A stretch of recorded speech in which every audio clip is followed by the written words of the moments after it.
Bismillahirrahmanirrahim. Assalamualaikum warahmatullahi wabarakatuh. Tentang rahasia dalam diri. Ilmu zahir dan ilmu batin dibagi kepada golongan umum dan golongan khusus menurut kadarnya. Dari ini terbagi ia kepada 4 bab, yaitu yang pertama zahir syariat tentang perintah dan larangan serta hukum. Kedua batin syariat yang disebut ilmu batin dan tarikat. Yang ketiga ilmu batin yang disebut ilmu ma'rifat. Dan yang keempat ilmu hakikat. Manusia diharuskan menguasai keempat bab tadi, seperti mana sabda Nabi Muhammad SAW yang bermaksud syariat bagaikan pohon, tarikat bagaikan cabang, ma'rifat bagaikan daun, dan hakikat bagaikan buah.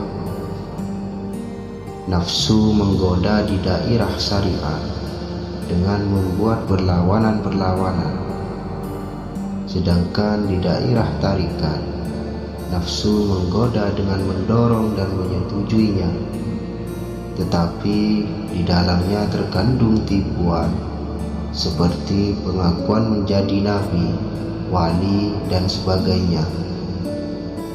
Sedangkan di daerah ma'rifat nafsu menggoda dengan syirik khafi atau penyekutuan yang sama, yang bangsa cahaya seperti pengakuan menjadi Tuhan. Allah berfirman, "Engkau mengetahui orang-orang yang menjadi Tuhan sebagai hawa nafsunya." Di daerah hakikat pula syaitan, nafsu dan malaikat tidak dapat memasukinya, sebab bila berada di situ ia akan hangus, kecuali Allah. Jibril alaihi salam berkata, "Kalau aku memasukkan ujung jariku ke alam ini, maka hanguskah aku?" Manusia yang telah mencapai alam ini berarti dia selamat dari 2 seteru, dan jadilah dia manusia yang ikhlas. Sesuatu yang tidak mencapai hakikat, maka dia tidak akan mencapai ikhlas karena sifat-sifat basiriyah, wairiyahnya, atau sifat manusia selain Tuhan tidak akan hancur kecuali dengan tajallizat. Sifat bodoh hanya akan hilang dengan ma'rifat zat. Allah akan memberi ilmu orang yang sampai ke derajat ini tanpa perantaraan. Manusia akan mengenal Allah karena diperkenalkan oleh Allah dan beribadat kepada Allah dengan pendidikan Allah. Seperti Nabi Khidir alaihi salam, di dalam ini dia akan menyaksikan ruh-ruh kudsiyah dan mengetahui nabinya atau Muhammad SAW secara hakiki. Maka akan berbicaralah dari akhirnya hingga permulaannya. Seluruh nabi menyampaikan kabar gembira atas keberhasilan si hamba karena sampai kepada Allah yang kekal. Firman Allah, "Dan mereka itulah teman sebaik-baiknya." Amaliyah bagi ruh jasmani adalah menggunakan ilmu zahir. Pahalanya hanya surga. Maka di sana akan jelaslah kebaikan dari sifat atau orang yang beribadah akan masuk surga. Sebaliknya orang yang tidak beribadah akan masuk neraka. Sedangkan untuk masuk ke haramil qudsiyah dan dekat dengan Allah tidak cukup bila hanya menggunakan ilmu zahir saja. Untuk ke sana harus dengan ilmu terbang, dan terbang itu harus menggunakan dua sayap. Bila satu, maka perjalanan akan pincang. Maka dengan kesepatuan ilmu zahir dan batin, barulah sampai seorang hamba ke alam kursi.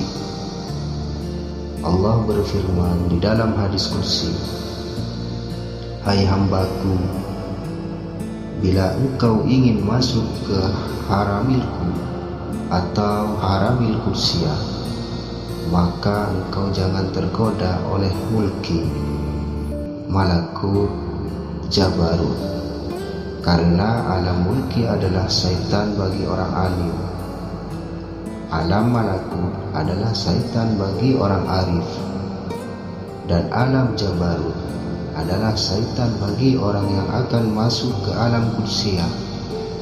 Wajib bagi semua manusia mengetahui ukuran dirinya dan jangan mengaku sesuatu yang bukan haknya.